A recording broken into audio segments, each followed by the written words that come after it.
না, ম্যাচ হারার পিছনে তো ধরেন ফার্স্ট অফ অল অবভিয়াসলি ব্যাটিংয়ে যদি রান দিতাম ডিফারেন্ট সিনারিও হতে পারতো।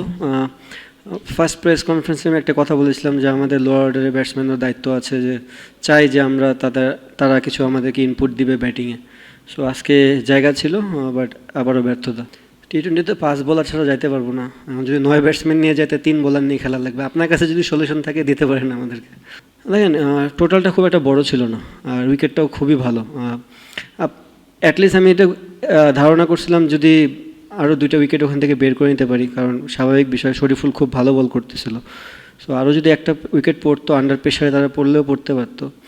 এই খেলা কখনো আপনি উইকেট হাতে রেখা জিততে পারবেন না। সো আপনাকে যেতেই হবে। আমরা এনাফ একটা রান দিই নেই বলারদেরকে যে ডট বলের সংখ্যা বাড়লে প্রেশার আসবে। আপনি রান রেট কখনো 6-এর উপরে উঠেনি। তো সেই ক্ষেত্রে উইকেটটা খুব ইম্পর্টেন্ট ছিল। ক্রিকেট অল অ্যাবাউট রিস্ক নিয়েছি, সাকসেসফুলি হয়নি, কিছু করার নেই।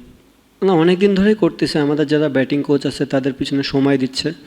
অবভিয়াসলি আপনি তো একদিনে রাতারাতি চেঞ্জ হতে হবেও না, এবং এটা সম্ভবও না, বাট ওরাও চেষ্টা করতেছে।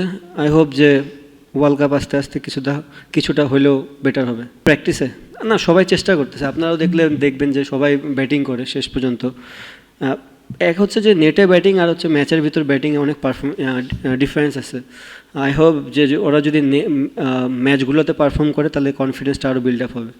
এমন একটা সিচুয়েশন ছিল, অবভিয়াসলি আমি আর হৃদয় যদি পার্টনারশিপটা আরও বড় হতো তাহলে খেলা ডিফারেন্ট হতো, but at the same time আপনার টি-20 ফর্মেটে এরকম ব্রেক চলে আসা, আফটার লং টাইম ব্রেকের পর দেন একটা সাডেনলি ওভার দিয়ে দেওয়া, বাড়তি প্রেশার তো একটা থাকে যে আপনার অপোনেন্টকে একটা বিগ টোটাল দিতে হবে, আর অবভিয়াসলি আপনি হাই রিস্ক গেম খেলতে গেলে আউট হবেন। ওখান থেকে আর কিছু করার ছিল না। অবশ্যই যদি আমি যে শটটা খেলেছি ওটা যদি সাকসেস হতাম তাহলে হয়তো বা খেলাটা আরও ডিপ যেত। না, এই জন্য তো বললাম যে আমি ওই দিনই বলেছি যে রিশাদ, শেখ মেহেদি, নাসুম এরা তো অ্যাজ এ স্পিনার হিসেবে খেলে। ওয়ার্ল্ড ওয়াইড যারা স্পিনার হিসেবে খেলে সাথে ব্যাটিং করে, সব টিমেরই পারে। আর না হয় আপনাকে চায়নাম্যান হতে হবে, যেটা মিরাকেল কিছু যেমন থাকে। অনেক টিমে প্লেয়ার থাকে না, শুধু বোলিং হিসাবেই খেলে, বাট শেখ মেহেদি তো ব্যাটিং পারে, বাট ওই পারফরমেন্সটা আমরা দরকার ইন্টারন্যাশনাল ক্রিকেটে। Same goes to Nasum and Rishad.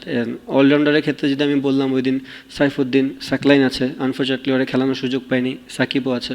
So তাদের কাছ থেকে আমরা একটা ব্যাটিং আশা করি, যে ব্যাটিংটা যেমন কিছু কিছু সময় এরকম গেম থাকবে যে গেমগুলোতে লোয়ারের দরকার। তো এই জিনিসটা খুবই ইম্পর্টেন্ট। আই হোপ যে ওরা ফিউচারে আমাদেরকে এই জিনিসটা ডেলিভার করবে। দেখেন, সিনারিও 2 রকম ছিল। সিনারিও কারো হাতে থাকে না, ওয়েদার কারো কন্ট্রোলে নেই। আমরা যখন ফার্স্টে খেলতে নেমেছি তখন উইকেটের বিহেভিয়ার একরকম ছিল, এবং 3 উইকেট হারানোর পর আমরা আর্লি ব্যাকফুটেও ছিলাম। ওখান থেকে একটা পার্টনারশিপ লাগতেছিল, তারপর আবার ব্রেকে চলে গেছি। তো আপনি যখন 15 ওভারের খেলায় দুইভাবে ব্যাটিং করবেন, কারণ আপনি জানেন আপনার টিমের স্ট্রেংথই হচ্ছে 6 ব্যাটসম্যান। সো আপনি চাইলেও খুব একটা বড় নিতে পারবেন না। অপোনেন্ট দিকে যদি দেখেন, তারা জানে যে তাদের হাতে একটা স্মল টোটাল আছে এবং খেলায় কোনো ব্রেক নাই, 15 ওভারই খেলবে। অ্যান্ড আই হোপ যে আপনিও বুঝবেন যে যখন বল ভিজে যায় তখন ব্যাটিং করাটা কত ইজি হয়ে যায়। তো খুবই ডিফিকাল্ট ছিল যে রান আমরা করেছি। এই রানে আটকে রাখা, কারণ মিডল ওভারে আপনার ডট বল দরকার, উইকেট দরকার। সো উইকেট ভালো হলে এই জিনিসগুলো খুব একটা হয় না।